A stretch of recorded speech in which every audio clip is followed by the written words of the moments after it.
When I inherited my uncle's estate, I moved it into a trust without telling anyone, just in case.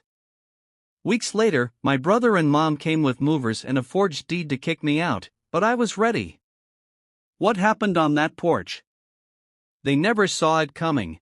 I'm Mason, 34 years old, pretty quiet by nature, I'd say calm, observant, stubborn when I need to be, always been the one who people overlooked at family gatherings. I wasn't the golden child, never tried to be. I work with vintage instruments, mostly restoring old pianos and violins. Something about their worn-out beauty pulls me in. Now my brother Ben, he's 32, tall, always charming on the surface. Got that salesman smile, but behind it, he's as selfish as they come. My mom, Cynthia, well, let's just say she's always played favorites, and I've never held the winning ticket in her eyes. I've spent most of my life dodging their chaos, so when Uncle Everett passed away last spring and left me his lakefront house in Vermont, you better believe I kept it quiet. See, Everett wasn't blood, he was married to my dad's sister before she passed decades ago, but he and I clicked. He used to say I reminded him of himself when he was young, said I saw through people like glass. Anyway, he didn't trust my family either, so when I took over his place, an old timber house with wraparound porches, a boathouse,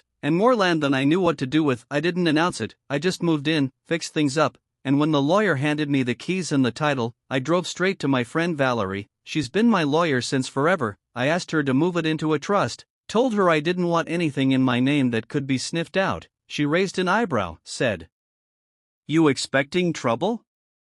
And I just shrugged, said, "Not yet, but you never know." She got it done in under a week, airtight, legally sound, unshakable, and then I got back to sanding the porch railing and restaining the kitchen cabinets like nothing had changed. I guess I let myself forget who I was dealing with, or maybe I thought I'd earned a little peace, but 2 months later, I got my reminder. It started with a voicemail from Ben. First contact in almost a year, his voice sugary sweet. "Hey bro, just in the area, heard you were living large now, maybe swing by for a beer." I didn't respond. Next day, I saw a rental truck creeping by the house slow, windows tinted. I knew that shape of nose even from a distance, my mother's silhouette in the passenger seat. I didn't flinch, didn't wave, just walked back inside and made tea. Third day, they showed up at the door, Ben in a blue polo and khakis, mom in pearls and a fake smile. He held out a manila folder like it was a gift, said, "Mason, buddy, look. The house is under my name now, we got it sorted, no hard feelings, you've got until Friday to clear out, we're gonna renovate, maybe Airbnb it, could be a fun project." I just stared at him, the porch swing creaked behind me in the wind. Mom nodded and added, "You've always been better in the city anyway, dear, this place is too much work for you." They thought I'd panic, beg, argue, maybe cry. Instead I smiled, tilted my head, and said, "You really think I'd let that happen?" Ben's smile faltered for just a second, then he chuckled like it was all just business. I told them I'd be here until Friday then, watching, and when they drove off, I called Valerie. She didn't even wait for me to finish, said, "They forged something, didn't they? I'll be there Thursday morning, bring coffee." I brought donuts too, and we sat on the porch laughing like old times while the lake sparkled behind us. Thursday came and so did the truck again, only this time there were 3 guys in matching uniforms ready to carry out boxes. Ben hopped out like he was about to film a real estate vlog. Mom stayed seated with sunglasses on, as if this was beneath her. They walked up the path like they owned it, until they saw Valerie standing next to me, folder in hand, her expression polite but lethal, Ben's mouth open and closed. Mom froze in her seat, and I swear I've never enjoyed silence so much in my life. Valerie stepped forward, opened the folder slowly, and said, "I suggest you both take a seat, this won't take long." Their faces changed, fast, and suddenly it wasn't just a property battle, it was the beginning of something much, much bigger. Valerie's voice was calm but sharp, like a piano wire pulled too tight. She said, "This here is the certified documentation proving the property has been held in an irrevocable trust since April, which means no transfer can happen without the trustee's signature, and that's me, and I didn't sign anything." She looked directly at Ben, and I swear he aged 5 years in 2 seconds. He tried to laugh it off, eyes darting between me and the movers, who were now awkwardly backing away toward the truck, saying, okay, let's not be dramatic here, we're family, maybe there was a mix-up, maybe the county clerk made a mistake." Valerie blinked, "No mistake, no mix-up, I filed the paperwork myself, and I have the stamped documents from the state to prove it. You," she pointed at the fake deed in his hand, "are holding a forgery, and if you try to use it again, you'll be looking at charges that go beyond petty fraud." Mom stood up now, arms crossed, face pale but angry. She hissed, "How dare you? Speak to him like that. We are his family. Everett wouldn't have wanted this. He would have wanted the house in Benjamin's name. He's the one with ambition, with plans. He's building something. I stepped forward then, not Valerie, me. I said, Uncle Everett left this house to me because I took care of him for the last 4 years of his life. When none of you called, when he had surgeries and needed someone to drive, I was the one there. Not Ben, not you, and this place isn't just a house to me.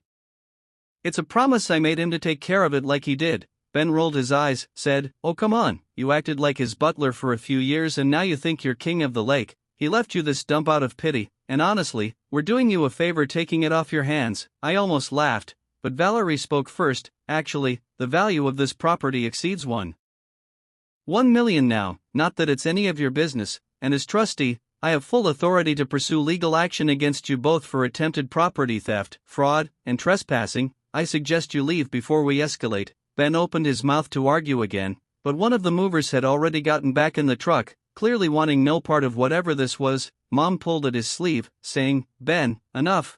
We'll deal with this another way, and just like that, they turned and walked away. Humiliated but not defeated, I knew my family well enough to recognize that look on my mom's face. It wasn't over, not by a long shot, and sure enough, the next week was quiet, too quiet, until I got a notice posted to the gate, a formal letter saying I was being sued for elder abuse and coercion. They claimed I manipulated Everett into giving me the house, said I kept him isolated, pressured him while he was mentally weak. Valerie laughed so hard she nearly dropped her phone when she read it. Said, they really think this will work? Mason, we have medical records, video calls, bank records. His will was notarized and reviewed by 2 attorneys, not to mention Everett's own handwritten journal where he wrote, and I quote, leaving this house to Mason is the only damn thing that feels right. Still, I couldn't help feeling rattled, not because I was afraid of losing, but because the level of betrayal was so cold, so planned, that it hit me in a deeper place. You grow up thinking your mom's supposed to protect you, not conspire against you, and Ben, well, I'd always known he'd sell me out for a couple grand and a decent photo op, but this was different. This was war, and it forced me to go back to boxes I hadn't opened since Everett died. I sat in the attic, dust and cedar in the air, flipping through papers and old notebooks. That's when I found it, a sealed envelope with my name on it in Everett's sharp cursive. Inside was a letter and a USB drive. The letter said, Mason, if they ever come for the house, this is your backup plan. On the drive was a video, dated 2 weeks before his stroke.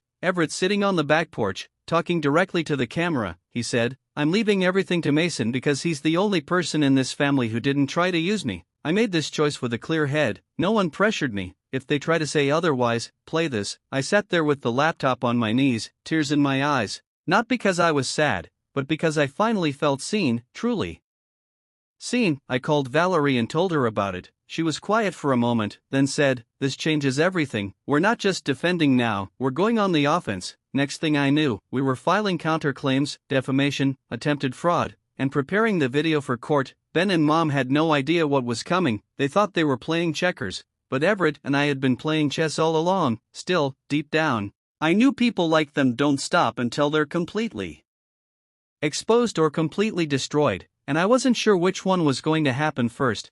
But I knew one thing for sure, I was done playing nice. Court day was set for a Monday morning, just past the last heat wave of summer, and I remember walking in with Valerie at my side, the USB drive in my pocket like a secret weapon. The building smelled like old carpet and metal filing cabinets, and every hallway echoed like it held ghosts of broken promises. Ben was already there, trying to look professional in a suit that was probably borrowed. His tie was crooked, and he was nervously whispering with their attorney, some guy who looked like he did divorce cases more than real litigation. Mom sat beside them in a beige dress and dark glasses, like she was in mourning, maybe for her pride, maybe because she realized this wasn't going to be the quick win she thought it would be. I kept my head high, not smug, just steady, because I knew what was in my pocket, and they didn't. The judge was a woman in her late 50s, stern and focused, the kind that doesn't like games or theatrics, which was perfect for us. Their lawyer tried to paint this whole picture of a poor aging man, manipulated by a scheming nephew, cut off from family, alone and taken advantage of.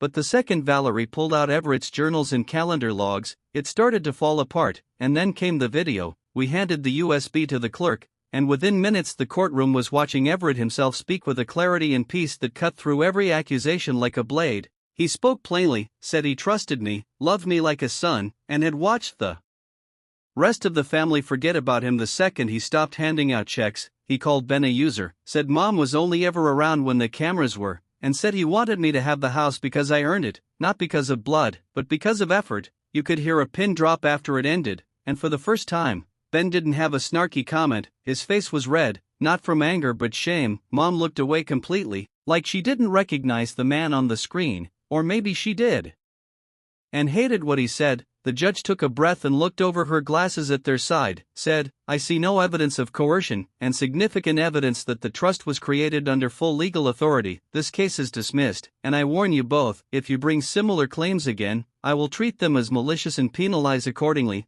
And that was it. Gavel down, over. I should have felt pure victory, but it was more complicated than that. I walked outside and the sunlight hit me like a wall. Valerie clapped me on the back and said, told you we'd crush it, and we did, but part of me just felt tired, like winning didn't erase the fact that my own family tried to destroy me for a piece of land and a view. I went back to the lake house and tried to settle into a new normal, but about 3 weeks later, I got a letter in the mail, not legal this time, handwritten, from Ben. He said he wanted to talk, that maybe he'd been wrong, maybe he got caught up in Mom's ambition and the idea of quick money, said he'd been thinking about things differently lately. I didn't know whether to believe him, but curiosity got the better of me. I met him at a diner halfway between his apartment and the lake. He looked thinner, not in a tragic way, just like someone who hadn't been eating out every night or drinking as much. We talked awkwardly at first, about nothing really, weather, politics, gas prices. Then he said, you really did care about him, huh? I nodded, said yeah,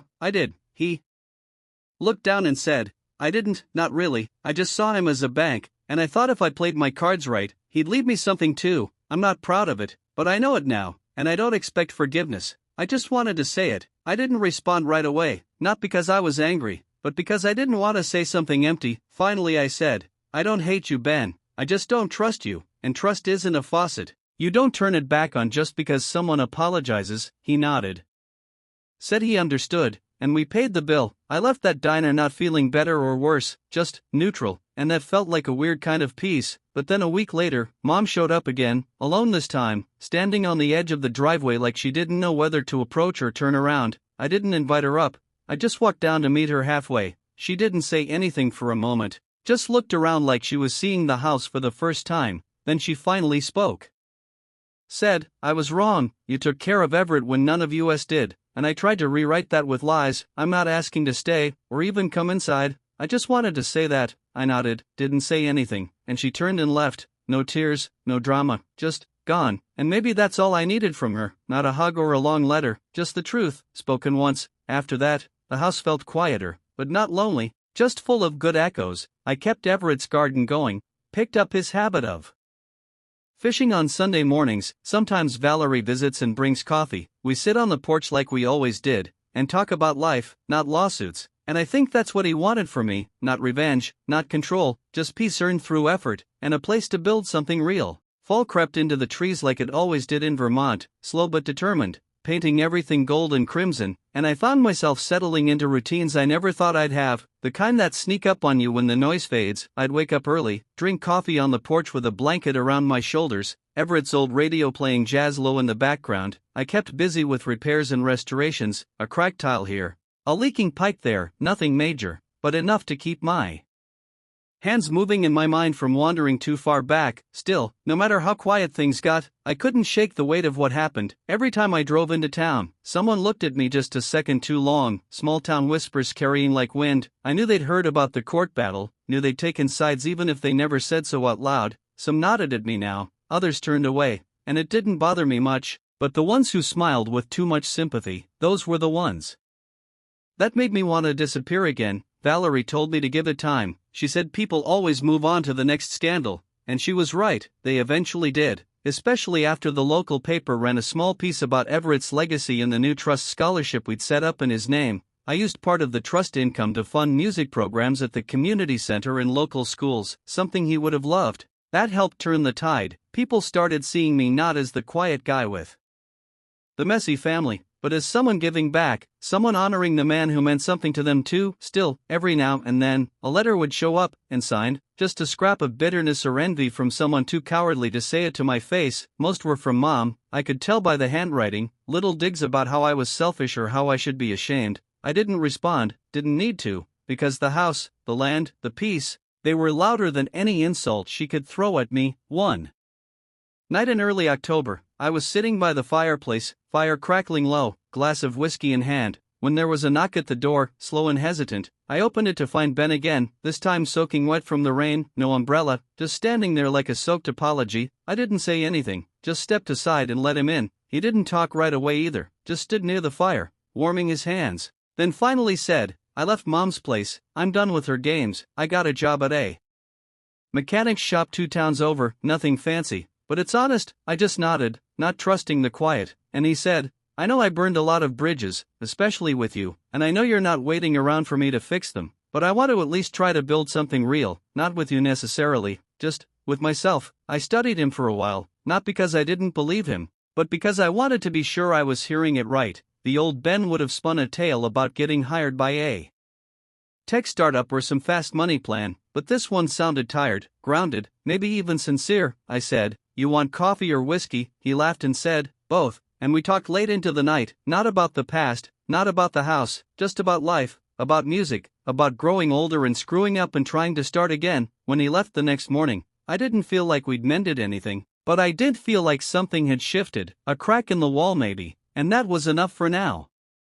Winter came fast after that, snow piling on the porch rails, lake freezing over in slow layers, and I found myself spending more time alone again, but not lonely this time, just still, reflective. I thought a lot about Everett, about how he must have felt watching our family drift apart, knowing he couldn't fix it, only choose where to place his trust one last time. I hoped I'd made him proud, that I'd honored that trust, even if it meant losing people I once called family. Sometimes I'd read his old journals again, finding new lines I hadn't noticed before. One in particular stuck with me. He wrote, "Love isn't what people say at holidays, it's what they do when no one's watching," and I kept that close, let it shape how I lived, how I forgave, how I moved forward, and slowly, the weight started to lift, not all at once, but in pieces, like frost melting from the windows, and by the time spring whispered back into the hills, I felt ready to breathe again. Spring felt different this time around, not just warmer or greener, but lighter somehow, like something in the air had finally let go. Maybe it was me, maybe it was the house, maybe it was Everett, smiling from wherever he was, but something had shifted, and I could feel it every time I stepped out onto the porch barefoot with a mug in hand and the birds just starting their morning choir. I'd started keeping a journal, not because I had grand plans to write a book or anything, but because it felt right to put things down, to keep a record, a place where truth could live without being questioned or twisted. I filled the first one by June, cover to cover. Some entries were short, a line or two, some were long like letters, to Everett, to myself, even one to Ben, one I'd probably never let him read, but it helped, writing it all down, letting the paper carry the parts one didn't want to hold anymore. And speaking of Ben, he showed up again around early May, this time in a beat-up Chevy that looked like it ran on second chances and duct tape. He didn't stay long, just brought a little wooden box with a clasp on it, handed it to me without much explanation, said, "I found this when I was cleaning out Mom's stuff, I think it's yours." I opened it after he left. Inside were pictures, old ones, some of Everett when he was young, others of me as a kid, sitting on his lap, painting birdhouses, even a letter he wrote to my dad years ago saying how much he loved being part of the family. Made me cry, not out of sadness, but out of a feeling I couldn't quite name, something between ache and peace. Mom had passed not long after that, stroke in her sleep, Ben called me, and we talked for a while, not like brothers exactly, but like two people who'd been through a war and lived to tell about it. I didn't go to the funeral, and he didn't expect me to. He just said, "I understand," and left it at that, and honestly, that understanding was worth more than a dozen apologies. After she was gone, he started showing up more often, helping with small repairs, chopping wood, bringing coffee. It wasn't every week, but enough to count. I never brought up the house, never asked if he regretted trying to take it, because I didn't need to. The silence between us was healing, not hollow, and maybe that's the best we could ever hope for. Forgiveness without fanfare, in the quiet of shared effort. The trust Everett left me, both legal and emotional, changed everything, not just the house or the money, but the direction of my life. I started teaching kids how to fix up old instruments, opened a little side studio in town, nothing fancy, but the kind of place where music and hands meet, where patience is currency. and stories are told through strings and wood. Some days I catch myself standing in the doorway of the studio, sun on my face, listening to a kid pluck a perfect note on a beat-up cello, and I smile, thinking, this is it, this is the inheritance, not the land, not the walls, not even the bank account, but the chance to build something that outlives me, something honest, something kind. One night in early July, I was walking by the lake, barefoot in the sand, when I looked up and saw the porch light glowing like a lighthouse, steady and warm, and I realized that for the first time in a long time, I didn't feel like I was waiting for the next betrayal or twist. I just felt home, truly, deeply, peacefully home, and in that moment, I knew Everett's final gift wasn't the property or the money, it was the clarity, the clean break from a family that fed on manipulation, and the path to become something better than what I was raised in. They tried to steal what they didn't build, tried to force me out of a life I earned, but in the end, what they took was nothing compared to what I gained. Because when you've been through fire, the peace that follows isn't just comfort, it's a crown. Thanks for watching. If you liked the story, hit like, subscribe, and stay tuned for more crazy twists. See you in the next one.